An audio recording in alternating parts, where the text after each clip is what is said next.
Bastante estável. Pelas imagens eu pude ver que ainda tem a presença de água bastante grande e isso cria problemas. Quando você começa a remover exatamente a base daquela encosta, você instabiliza o que está por cima. Um risco muito grande para os bombeiros, né? E as pessoas estão tentando buscar sobreviventes. E com relação à contaminação, é um risco também? Os operários, as pessoas que estão trabalhando nessa função, estão com equipamentos. Existe? Que tipo de contaminação pode haver ali? Por ter sido um lixão, né, sem controle nenhum, a geração do chorume, que é fruto da decomposição de toda essa matéria orgânica que tinha lá, pode gerar diversas doenças, né? Isso aí não tem não posso dizer exatamente quais são os tipos de doença, mas é bem conhecido que isso gera uma infinidade de doenças e que provavelmente já existiam quando aquelas pessoas moravam lá. Quer dizer, mesmo sem ter havido a ruptura, é um local completamente inadequado para habitação. Insalubre, absolutamente insalubre para morar e para fazer esse tipo de trabalho. Infelizmente, podem ocorrer novos deslizamentos ali mesmo, naquela área, então? Sem dúvida nenhuma. É perfeitamente possível. Eu acredito que é preciso urgentemente fazer um mapeamento ali do entorno daquela região para definir as residências que devem ser eliminadas dali e retiradas e não vão poder retornar. Isso aqui é importante que o poder público tenha a consciência e arque com esse ônus, né? André, você vai fazer o Jornal das 10 hoje direto lá de Niterói, não é isso? Estamos indo para Viçoso Jardim. E o que é que você vai apurar com as autoridades? O que nesse momento você vai conseguir?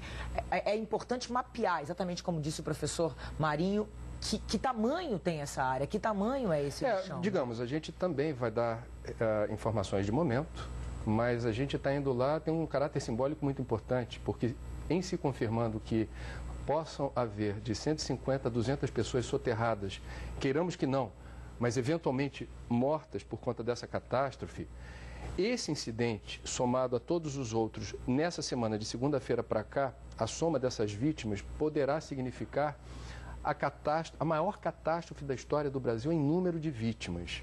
Quer dizer, é algo que, procurando aí um viés mais positivo, quer dizer, a partir disso, a gente precisa ter a clareza de que não é possível mais não haver inventário das áreas de risco, a quantidade exata de famílias que vivem nessa situação, quantos recursos são necessários exatamente e qual é a hierarquia de prioridades. Quer dizer, é isso que me parece, Leandro, a gente está ouvindo aqui na Globo News autoridades públicas, professores, especialistas, gente que há décadas vem discutindo exatamente a necessidade de haver planejamento integrado, gestão de risco.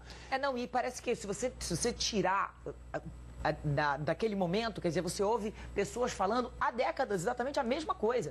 Do que é necessário ser feito e ninguém faz. Então, eu acho que tem... veja, a gente está falando, pegando carona no que está acontecendo hoje lá e que diz respeito a outras realidades do Brasil, outros lugares onde esse lixão está a céu aberto. Nós temos o chorume, que é um líquido tóxico que se infiltra no solo, alcança lençol freático, contamina manancial de água. Esse é um problema crônico do Brasil. Para você ver como é instável, aqui no Rio nós cometemos uma injustiça histórica que é exportar o nosso lixo para outro município, que é Caxias. Exatamente. Pior lugar do mundo para colocar lixo, que é aterro de Gramacho, numa área marginal de rio e de mangue, às margens da Baía de Guanabara. Cercado de água por todos os lados.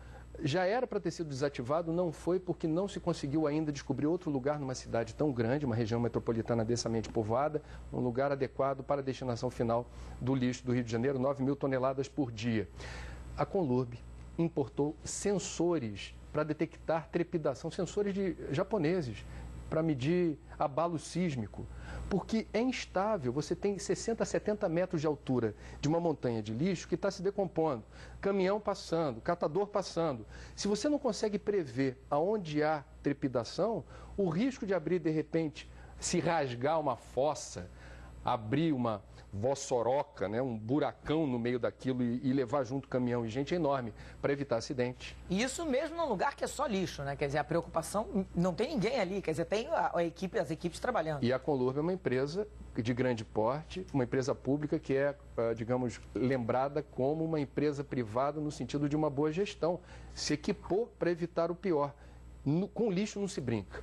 Lixo é assunto de engenheiro e prefeito tem que contratar gente, tem que recorrer a pessoas competentes para dar destinação inteligente. Do contrário, a gente se vê multiplicar pelo Brasil o que está acontecendo em Viçoso do Jardim. Professor Fernando Marinho, só sua última palavra. O senhor concorda com tudo isso que a gente está falando aqui, certamente, né? Plenamente. O lixo especificamente, que foi o caso dessa última ruptura, mas é preciso lembrar que não é só o lixo, quer dizer, o lixo é um problema sério. As pessoas construírem suas residências em cima de antigos lixões é uma situação absolutamente absurda. Agora, existem inúmeras encostas aí pelo Brasil afora, ocupadas irregularmente, em risco, e vão escorregar e vamos ter mais vítimas. Bom, esperamos então que as autoridades prestem atenção a tudo isso e que as pessoas parem de falar exclusivamente e passem a agir, porque condições de fazer um trabalho decente, propostas e projetos existem, né? É uma questão de gastar dinheiro com o que pode realmente fazer a diferença.